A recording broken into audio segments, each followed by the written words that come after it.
Salam pemirsa, jumpa lagi dengan Mata Ketiga. Sebelumnya Mata Ketiga mengucapkan terima kasih atas dukungan teman-teman selama ini. Mari kita jelajahi bersama misteri dunia hari ini. Batu Rosetta adalah sebuah prasasti batu granodiorit yang ditemukan pada tahun 1799 silam. Wikipedia mencatat, prasasti ini berukirkan 3 versi dari sebuah maklumat yang dikeluarkan di Memphis, Mesir pada tahun 1966 sebelum Masehi, selama dinasti Ptolemaic atas nama Raja Ptolemeus V. Ini adalah kota London, Inggris. Di sepanjang Great Russell Street, Anda dapat menuju ke British Museum, museum terbesar di dunia. Perjalanan kita akan dimulai dari sini, membawa Anda menjelajahi sejarah, peradaban, seni, dan budaya manusia.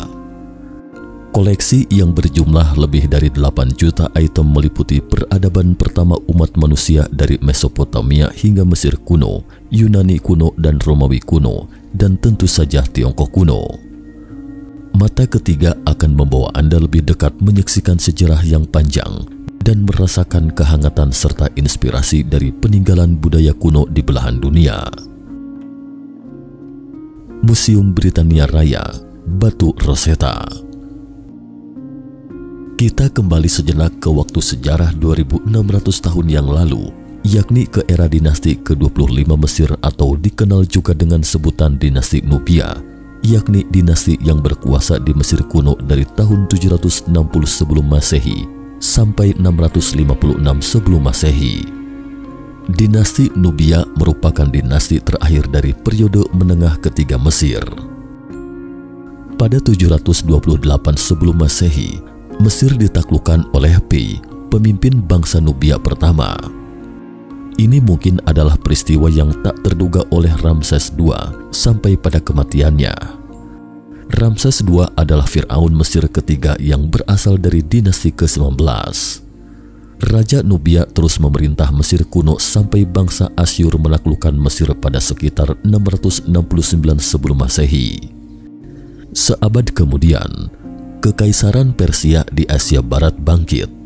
Setelah menumpas Babilonia, Kekaisaran Persia kemudian menaklukkan Mesir. Semasa ini Mesir kuno terus diserang dan ditaklukkan oleh bangsa asing. Bisa dikatakan peperangan tidak ada habisnya.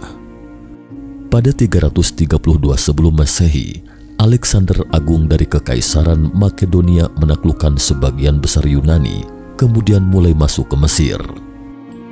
Alexander menduduki kota-kota di sepanjang Laut Mediterania dan membangun kota Alexandria. Setelah Alexander wafat, Kekaisaran mulai runtuh. Kemudian salah seorang jenderal dari pasukan Alexander Agung, Ptolemeus I, langsung memasukkan Mesir ke dalam wilayah kekuasaannya. Setelah lebih dari 300 tahun, Mesir disebut sebagai dinasti Ptolemaic. Kita tahu bahwa misteri peradaban manusia purba hanya bisa dipahami melalui kata-kata dan bahasa. Misalnya sejarah peradaban Mesopotamia berawal dari penguraian tulisan paku. Dibandingkan dengan tulisan paku, tulisan Mesir kuno bahkan jauh lebih misterius.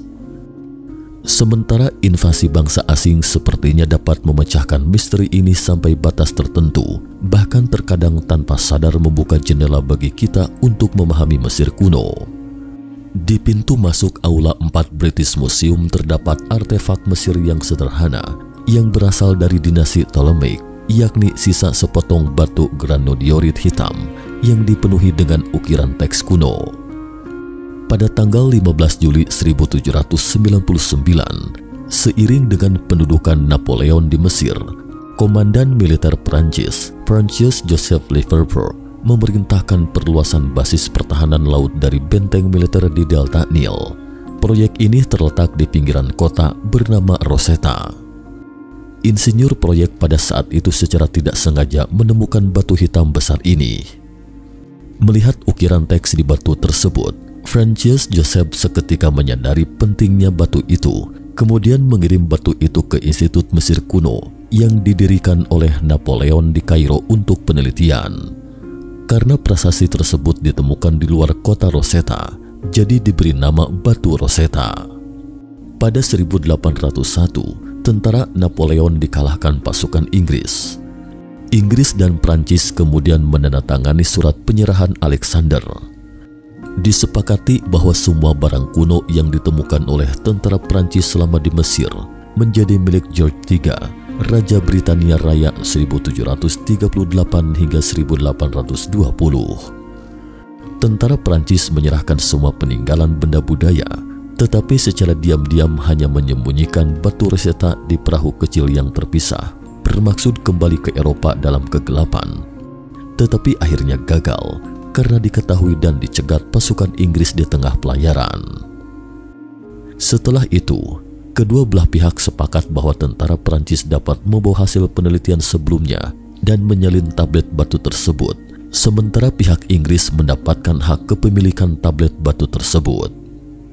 Melihat sengitnya persaingan antara Inggris dan Prancis demi batu itu, bisa dibayangkan betapa pentingnya arti batu ini.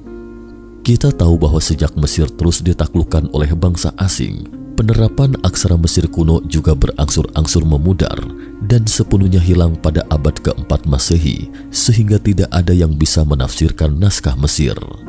Jadi sebelumnya manusia tidak tahu sama sekali tentang sejarah Mesir kuno. Keunikan dari batu Rosetta terletak pada 3 versi bahasa berbeda dari paragraf yang sama pada ukirannya. Bagian teratas berupa 14 baris hieroglif Mesir kuno. Teks pada awal dan akhir kalimat telah hilang. Di bagian tengah adalah 32 baris tulisan kursif Mesir yang digunakan oleh warga sipil Mesir pada saat itu. Teks di bagian bawah berupa 54 baris bahasa Yunani kuno. Mungkin ada yang bertanya, mengapa ada bahasa Yunani pada batu Mesir kuno itu? Seperti yang disebutkan di atas, Ptolemeus I awalnya adalah seorang jenderal Yunani Makedonia di bawah Alexander Agung yang menjadi penguasa di Mesir setelah mendapatkan gelar Fir'aun. Setelah Alexander wafat, dia mengambil alih Mesir dan mendirikan dinasti Ptolemaic. Jadi Ptolemeus adalah seorang Yunani.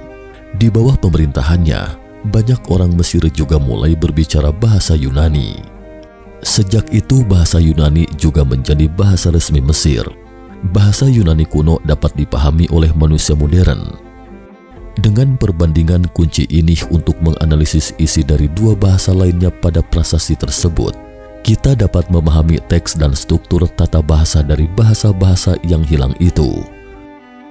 Dari interpretasi 54 baris teks terbawah Yunani kuno, sejarawan mengetahui bahwa tablet batu ini ternyata adalah dekrit Fir'aun Mesir kuno Ptolemeus V pada tahun 196 sebelum Masehi.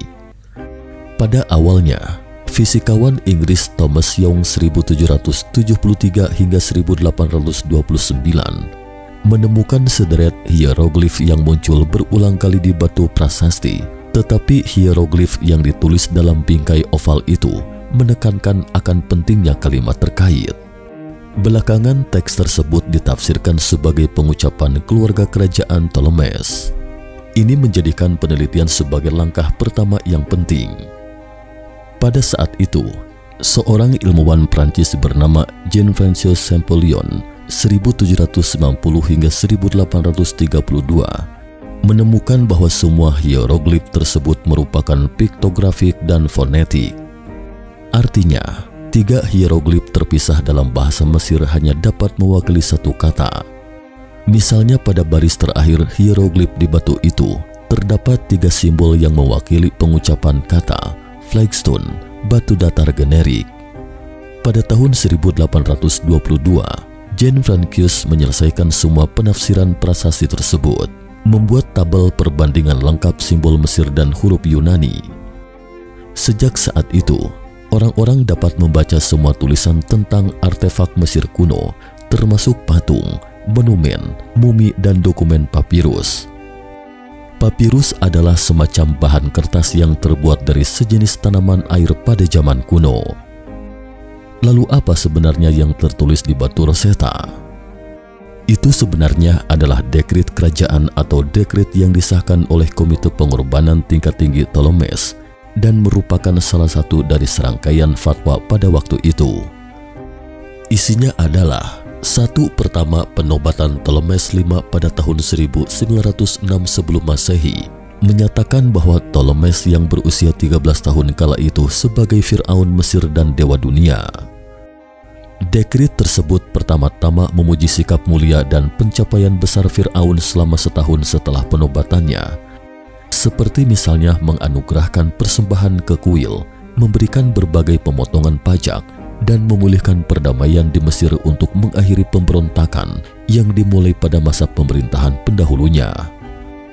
Sebagai imbalan atas hadiah dari Firaun Mesir ini, panitia kurban akan mengukir teks pada batu prasasti sebagai saksi tertulis, bersumpah mengambil serangkaian tindakan untuk mendukung dan mempertahankan kekuasaan Ptolemeus V, misalnya seperti membangun patung baru, mereparasi tempat suci baru, dan sebagainya.